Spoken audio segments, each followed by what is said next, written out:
Се враќаме во студиото, како што кажавме, тука е господинот Јасмин Реџепи од невладината Легис. Господине Реџепи, добре дојдовте во студио 10. Разговараме за ситуацијата на Блискиот Исток пред се со последната ескалација, тоа е нападот на Израел врз Иран. Како што знаеме, во војната се вклучија директно и Соединетите Американски држави со напади врз Иран, врз иранските нуклеарни постројки. Каква е, како за еден влез во разговорот, која е вашата оценка за сегашната ситуација во таа војна? Пред се треба да знаеме дека овој резултат на едно самоволие на Блискиот Исток, спротивно на сите меѓународни конвенции, права, човечки права. Знаете, постои Агенција за атомска енергија која што има своји инспектори и тие Иран потпишал соработка, им дозволува да влегуваат, да контролираат дневниот извештај дека не постои атомско, односно нуклеарно оружје. Од друга страна исто подписнички Иран се подписнички на тој договор меѓународен за неширење на нуклеарно оружје. Од друга страна го имате Израел кој што никогаш не потврдил и не негирал за своите нуклеарни боеви глави кои што ги има на своја територија, односно оружје, и која што е единствена земја на Блискиот Исток, во Блискиот Исток кој што го има. Никогаш не го потпишала тој меѓународен договор, значи не е земја подписничка и исто така не дозволува инспекторите на Агенцијата за атомска енергија да влезат и да направат било каков извештај. И одеднаш гледате дека некоја земја која што ги нема сите тие работи, нема никаква основа, треба да биде и една падната.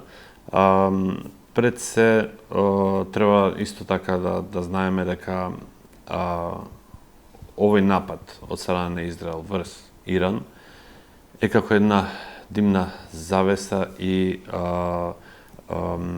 се работи за одвраќање на вниманието на светската јавност од тоа што Израел веќе 20 на месеци го прави во Газа. Бевме во една ситуација каде што целиот свет, сите народи беа против она што се работи што се прави во Газа, геноцидот кој што се случува таму. Треба да знаеме дека за тие 20 месеци 56.000 луѓе, официјална бројка, се убиени, меѓу кои што над 18.000 деца. Зборуваме значи за цивили.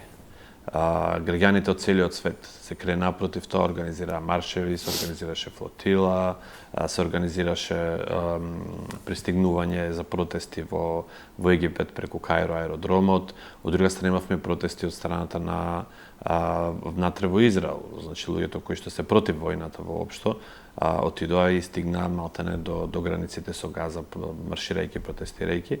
И во тој еден таков момент се реши Израел да го нападне Иран. Израел да почне прв.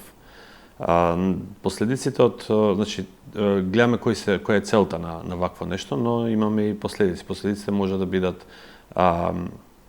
минимални, но може да бидат и катастрофални доколку се продолжи со бомбардирање. Јас се надевам дека и меѓународната јавност се надева дека Соединетите Американски држави ќе застанат со толку, со само бомбардирање на тие нуклеарни постројки во Иран, но не и со чекор повеќе, а тоа е обид за промена на режимот, бидејќи тука е веќе потребна една поголема интервенција, тоа ќе значи поголем конфликт внатре во самиот Иран. А такво нешто ќе значи, да речеме, освен последицата која што имаме кревање на цената на нафтата во берзите, ќе имаме и нешто што исто така директно ќе стигне и на овие простори, тоа се бегалците. Бидејќи гледавме слики си во овие скоро 10 на 12 дена како луѓето само од Техеран, кој што е 10 милиони луѓе, бегаат од главниот град. Каде одат тие луѓе? Иран е голем, има место каде да, но сите тие се упатуваат на границата кон Турција. Исто така видовме дека европските политичари веднаш седнаа со турските представници како да се заштити границата помеѓу Турција и Иран, за да немаме нов бран на бегалци. Но доколку продолжи војната или доколку ескалира ова што се случува, таму тогаш несомнено е дека Турција ќе биде преплавена. Ако е Турција преплавена, сите тие луѓе знаеме од искуство од претходно дека ќе дојдат и тука. И тоа зборуваме сега за ситуација која беше граѓанската војна во Сирија, 20 на милиони држава, каде што во Турција имаше околу 3 милиони бегалци, ми се чини, така беше? 6 беа? 6 милиони бегалци и колку беше силен тој мигрантски бран. Сега зборуваме за земја од 90 милиона Иран, каде што сето тоа е мултиплицирано повеќе пати. Добро, во однос на нападот врз Иран, тоаш кои би можеле да бидат мотивите? Знаеме дека видовме изјави, јас барем гледав стари изјави од Нетањаху, да речеме од 2012, 2014, 2015, каде што се повторува цело време истата мантра. Иран е 2 месеци близко до развој на нуклеарно оружје. Иран е 2 недели близко и така натаму. Значи, очигледно е дека цело време се нешто што е кажано пред 10-15 години, повторно се кажува, како што вие велите и Меѓународната агенција за атомска енергија вели дека нема такво нешто. Советничката за национална безбедност на американскиот претседател Трамп, Тулси Габард, вели дека проценките се дека Иран не е близко до нуклеарно оружје, но сепак дојде до нападот.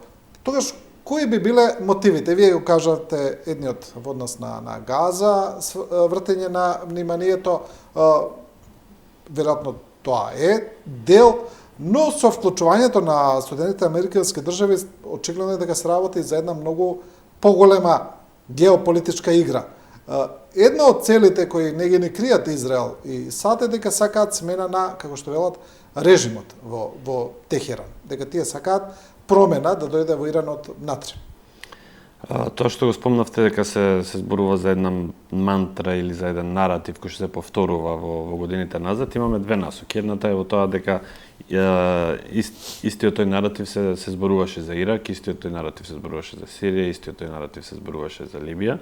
И видовме како се завршува работите таму, иако ни во Ирак, ни во Либија не беа најдени оружје за масовно уништување, ниту пак беа близко до создавање на атомски бомби, додека не само 20-тини, туку 40 години назад, Иран му служи на Израел како едно страшило, како еден пандан, за да секогаш кога е во одредена политичка криза, да ги обвини нив, да имаат било какви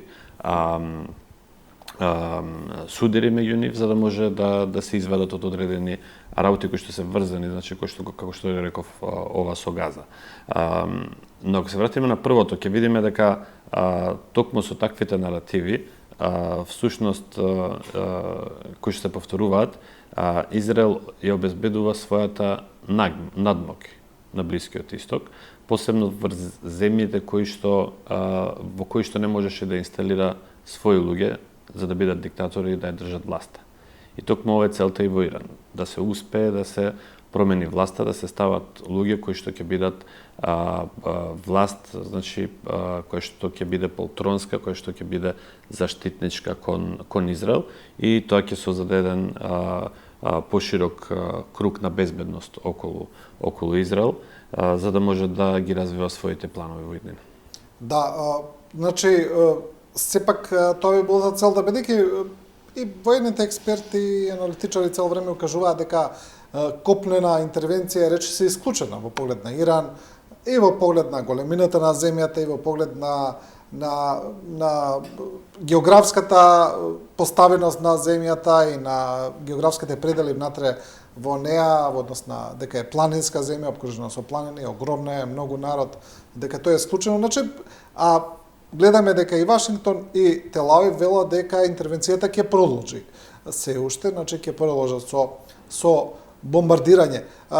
Мислите ли дека постои таква опасност, да речеме, за Техеран, да дојде до некаква револуција, до внатрешни немири внатре, бидејќи очигледно е дека со интервенцијата тоа сака да се постигне. Претходно имаше неколку обиди со протести да се влие и да се влие на смена на режимот во Иран. Но ниту еден од тие протести и тие обиди не успеа, значи да речеме на помирен или полумирен начин да се смени таа власт, и затоа сметаа дека на овој начин можеби ќе на иста карта како што играат во Газа, да речеме, и во другите места кога ќе ги бомбардираат тие луѓето ќе речат сакаме мир, доколку власта не сака, тогаш не би сакале да тргнеме таа власт, да дојде власта која што ќе сака мир, за да не гинеме на овој начин. Но во овој случај тоа е помалку веројатно, бидејќи гледаме дека отпорот на Иран е далеку поголем. Имаме изјави од западните земји, од иранската опозиција, која што вели не требаше да дојде до бомбардирање на нуклеарните постројки, бидејќи оваа интервенција што се случи од страна на Израел и на САД, всушност ќе доведе до консолидација на граѓаните внатре во Иран во однос на поддршка на власта. И дури опозицијата ќе застане на страна на власта. Тоа е можеби моменталната реакција, ќе видиме доколку овие напади продолжат подолго, како ќе се одвива, и дали ќе има позитивно влијание во однос на тоа да се појават одредени опозицијски групи кои што би се обиделе од внатре да извршат промена на режимот во Иран. Да, за луѓето кои не знаат за состојбата во Иран и постои едно генерално верување кај што луѓето велат да, Иран е шиитска земја каде што владеат муслимани кои се по доминација шиити и така натаму, но сепак тоа не постои една таква баш толку хомогена етничка структура во Иран за оние кои не знаат. Да, шиитите се мнозинство, но таму има една огромна популација на сунитско население. Имаме други малцинства, имаме курди, имаме таму на границата со Азербејџан и со Авганистан други огромни малцинства со кои иранските власти имаа многу проблеми во изминативе децени, како и отворени вооружени бунтови. Знаеме дека имаше една кратка војна со Авганистан околу тоа. Претпоставам дека тоа е картата на која би играле Вашингтон и Тел Авив кога зборуваат за тоа едно внатрешно пореметување на Иран, се разбира проследено со константните протести против начинот на владење, власта, теократската власт и така натаму. Да, посебно имајќи предвид дека не само верски што не е хомоген Иран, не е ни етнички. И тие етнички групи си ги бараат на некој начин своите права или пак имаат влијание од Западот да ги баранат своите права, бидејќи знаеме дека тоа често пати оди на тој начин кога се работи за промена на власт или распаѓање на одредени земји, веќе 100 години наназад извежбано сценарио. Но се зависи од, како што реков претходно, од тоа како ќе влијаат овие напади, значи доколку бидат само сконцентрирани на тие атомски нуклеарни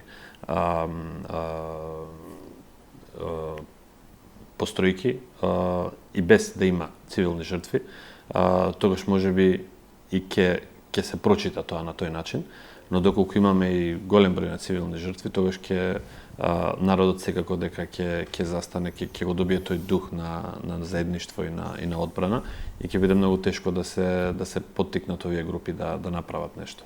Треба да знаеме дека уште од 70-тите тоа е еден режим кој што е константно таму, кој што мокно работи не само во својата земја, да инсталира таа идеологија меѓу своите граѓани, туку работеа и вон своите земји, значи ги има како земји каде што беа доминантни, како што се Јемен, како што е Сирија, како што е Либан, како што е Ирак во моментов. Има обиди Бахреин да сменат власта, и тоа се беше со иранска позадина. Така да знаеме дека нивната пропаганда не е доволно, не е толку мала и не треба да се минимализира нивната моќ, посебно кога се гледа дека имаат и можност да вратат. И тоа враќање дава кураж кај луѓето, дава храброст за да останат и да ја бранат таа држава.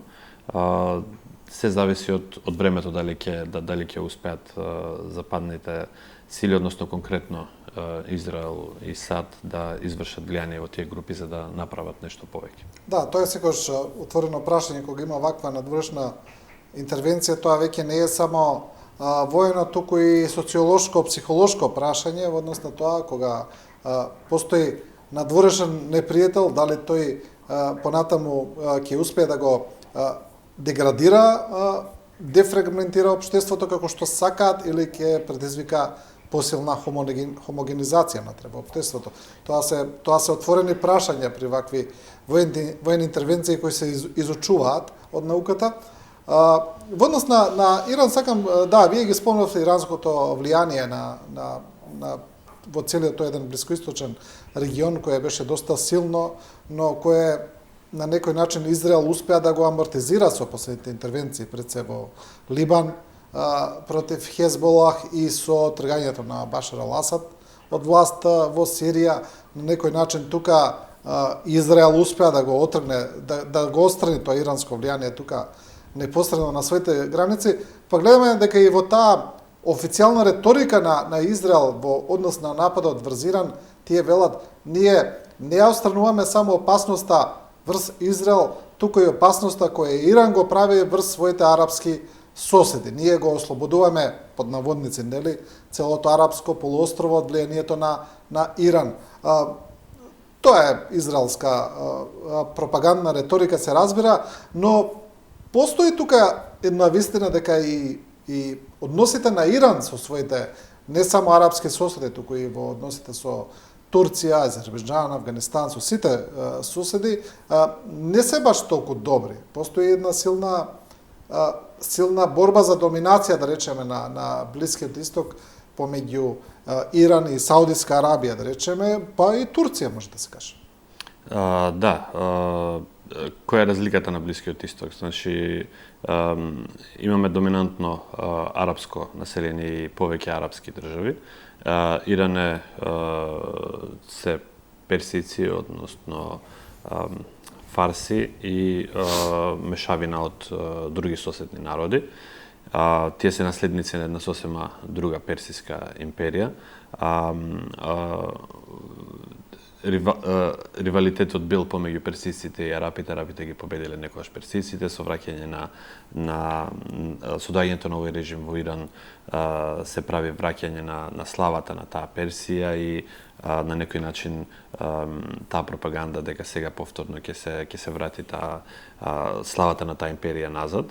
Од трета страна имаме Турција и земјите кои што гравитираат околу неа. Тие си имаат исто така своје минато, своја империја, и така да тие три интереси се во еден надпревар меѓу себе, долгорочен, и нормално е дека Израел како една испостава на Западот или како една војна база, една миниатура која што е сепак доволно силна, гледа да влијае или да ги користи за да може да подобро да владее во тој дел од светот.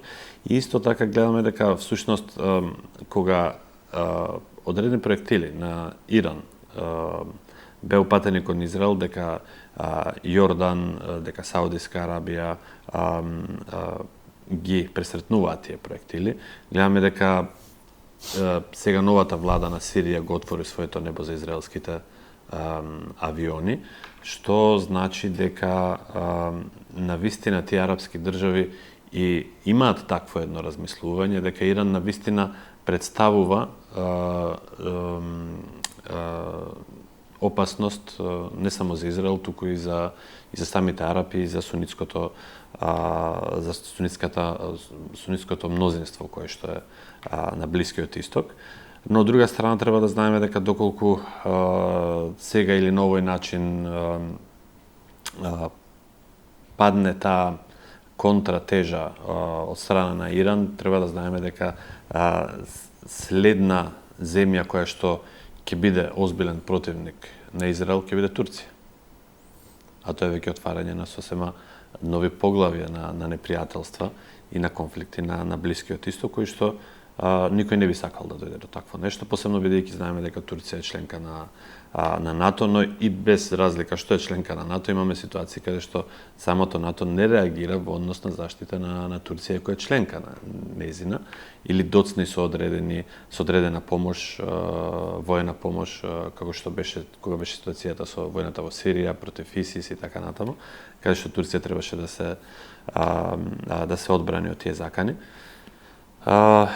Ќе видиме како ќе се движат работите. Па да, ако за Израел беше закана влијанието на Иран во Сирија, да речеме, сега во Сирија имаме многу силно турско влијание, тоа не е ни тајна. Имаме и турски војници во Сирија кои се додуше таму на север или исток, што доаѓа тоа на Сирија, поблиску до турската граница, но сепак тоа турско влијание е прилично силно во Сирија. Значи, на некој начин сега не е Иран, но Турција е на границите, близко до границите со Израел. Да, но со Турција, за разлика од Иран, кој што со кого немале никакви официјални пријателски односи, со Турција ги имале со години, со децени назад, и назад, и тоа секогаш може да се врати. Да, значи, ако не пријателски, барем дипломатски односи има, постојат. Да. И Турција знаеме дека имаше намера да отвори неколку војни бази во Сирија веднаш по паѓањето на режимот на Асад, и Израел се противеше максимум на тоа и имаше одредена своја интервенција врз војните бази кои што беа останати од страна на режимот, за да не дозволи новата сиријска влада и таа нова војска која што ќе се формира да има голема воена моќ и да биде било каква закана по Израел, но и самото присуство на Турција би се сметало за некаква закана. Интересно е дека токму оваа нова влада всушност беше една локална помала влада во регионот на Идлиб, кој што беше контролиран од страна на турските војни сили и се докажа како успешна, и нивното реинсталирање таму се докажа прво успешно, а второ очекуваме дека ќе има истата успешна приказна во однос на тоа да конечно да завладее поголема безбедност и поголема контрола и централна власт врз целата територија во Сирија, и нивната блискост политичка со Турција би на некој начин би дала гаранција дека таа нова сиријска влада и нова сиријска држава ќе функционира на некој побезбеден и подобар начин пред се за своите граѓани, а подоцна и за соседите околу нив. Да, и уште кога зборуваме за Иран, мора да се спомене дека тука имаме една поширока импликација. Знаеме дека Иран е во блиски односи со Русија, многу блиски односи, имаат и стратешко партнерство, потврдено и од нивните парламенти. Иран редовно ја снабдува Русија со оружје во војната со Украина, тука се познатите шахет дронови, но гледаме дека добива и директна поддршка од Кина во однос на интервенцијата.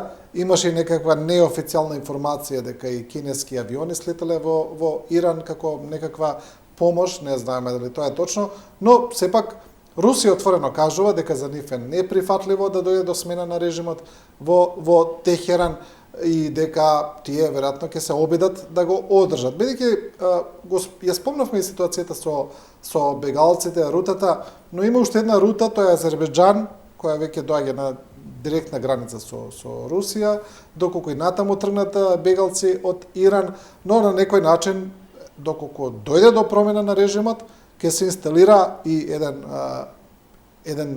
една нова власт во Иран која ќе биде на задната врата на Русија. Тука Русија има многу силни интереси тоа да не се случи.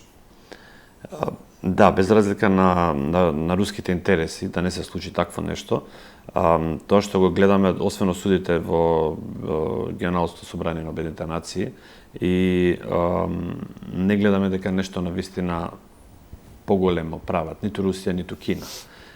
Не само за самиот Иран, туку едноставно за тој светски поредок кој што го имавме претходно, каде што Обединетите нации постоја како институција за чување на мирот во светот.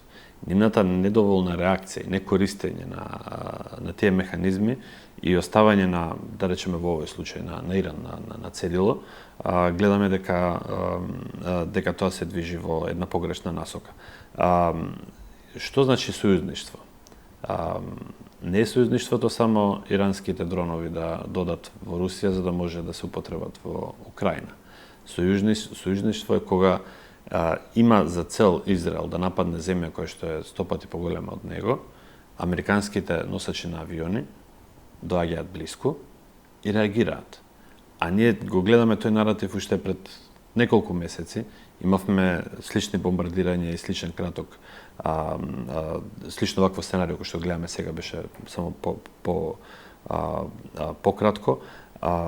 Имаше доволно време и кинезите да донесат своји трупи и во Персискиот залив или русите да го направат истото, чисто да ги задржат тие своји интереси. Тоа не го направи. Тогаш гледаме дека тоа сојузништво кој што Иран го има со своите така наречени пријатели, уствари не е искрено и еднострано. Да, и очигледно е, можеби и тука е прашањето, и дека не ни можат нешто многу да направат. И тогаш е прашањето, што ако сте сојузник со Русија или со Кина, кога не може да ве заштитат? Да, всушност, тие си имаат своји проблеми, тие имаат, како што, да речеме, Русија го има фронтот во Украина и каде што треба да се грижи за тој горлив проблем. Кина го има Тајван и сите своји и дипломатски војни напори би ги насочила кон тој дел од светот, а не кон Иран. Да. Кога зборуваме за состојбата во Газа, таму ми се чини дека состојбата не е ништо подобра, напротив, полоша е, продолжуваат израелските напади, продолжуваат секојдневните убивања на цивили, продолжува катастрофалната хуманитарна состојба. Барем од оно што го гледаме во медиумите. Вие како невладена организација се вклучени и во носење на хуманитарна помош во Газа, ќе зборуваме и за тоа, веројатно знаете и малку повеќе. Да, Газа е ситуација која што на некој начин, иако се обидуваат да е засенат со отварање на овој нов конфликт со Иран, сепак не следиме што се случува и гледаме дека повеќе жртви има повторно во Газа, отколку во таа војна помеѓу Иран и Израел. Во Газа во моментот хуманитарната помош се обидува Израел да ја наметне да биде монополизирана преку фондацијата за Газа, преку нивните неколку дистрибутивни центри на југ, каде што се употребува една надмок, се употребува едно правило или умри од глад, или дојди по храна за да бидеш убиен. Секојдневно помеѓу 20 и 40 цивили гинат додека се врши таа дистрибуција која што исто така е спротивна, значи пред се треба да знаеме дека таа дистрибуција на храна не смее да прави некаква си фондација под заштита на било каква воена сила. Обединетите нации не се институција која што треба да се занемари, институција која што треба да се исклучи од игра, затоа што тие веќе функционираат таму со децении и го знаат начинот како се дели таа помош. Помошта се дели секогаш кога има доволно за сите, а не малку, па да се направи конфликт меѓу нив, па да се даде оправдание за да може да се пука кон живи цели.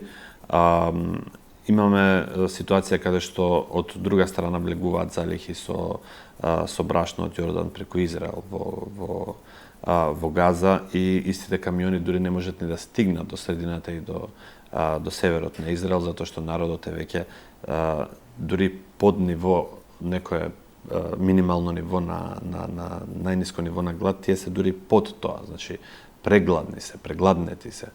И секој камион кој што ќе влезе, луѓето му скокаат веднаш, ги вадат сами тие додека се уште се возат самите камиони, значи не можат ни да стигнат до местата за дистрибуција, веќе народот ги зима тие вреќи на брашно. Во таква ситуација лоша се наоѓа населението таму.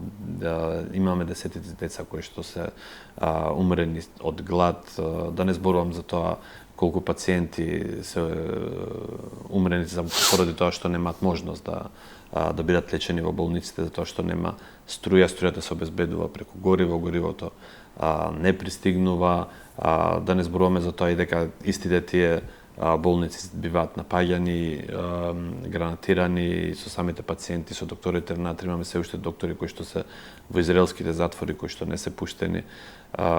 Така да едно големо непочитување на меѓународното право, а меѓународната јавност, односно политичарите, владите, молчат и не прават ништо да се смени. Или кога ќе се обидат да направат нешто во Обединетите нации, има таму една држава која што секогаш го користи тоа свое право за вето, како целиот свет да е во грешка, само тие две држави се во право. И за жал имаме една ситуација каде што нашата влада, нашето МНР, посебно со новата власт сега, никако да се сложи со мнозинството земји во светот, никако да се сложи со мнозинството земји во Европа и да гласа на страна на меѓународното право и на правдата. Ја не знам какви се тие национални интереси кои што не се усогласени со интересите на меѓународното право и со интересите на повеќето држави од Европската унија, и Македонија е толку паметна да гласа сама по свој некаков си избор. Тоа е погрешно.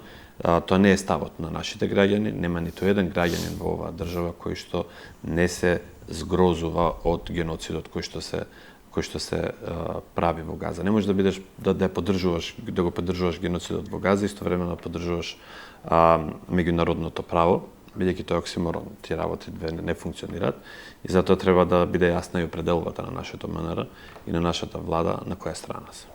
Да, во однос на Газа, нешто што ги зачуди на некој начин набљудувачите беше онаа состојба кога тој меѓународен караван кој доаѓаше од страна на Египет беше сопрен таму од некакви луѓе, со некакви напади. Тука многу луѓе се збунија што се случува. Зошто во Египет ги напаѓаат луѓето кои од целиот свет дошла да донесат хуманитарна помош во Газа? Тоа не е прв пат. Значи, исто како што бродот Совест беше погоден од проектили од дронови од Израел, за да не може да ја напушти Малта. Последниот брод беше пречекан на таков начин и беа киднапирани луѓето од Мадлин. Со Грета Тунберг. Да. На ист начин истовремено беа организирани тие големи светски маршеви низ цела Северна Африка да стигнат до Египет, од Египет кон Газа. Такво нешто се правеше и со години наназад. Позната е тој најголемиот настан на флотилата на слободата во 2010 година, кога 6 бродови беа преседнати со 600 луѓе, не со 12, и имаше војна интервенција во меѓународни води, и каде што загинаат 10 луѓе, преку 70 беа тешко ранети, сите беа приведени, па после пуштени за 3 дена назад, бидејќи тоа е начинот. Но целта е да се даде една порака дека не можеме да правиме што сакаме без разлика и да се собере целиот свет околу нас и да каже дека не е тоа што го правите во Газа.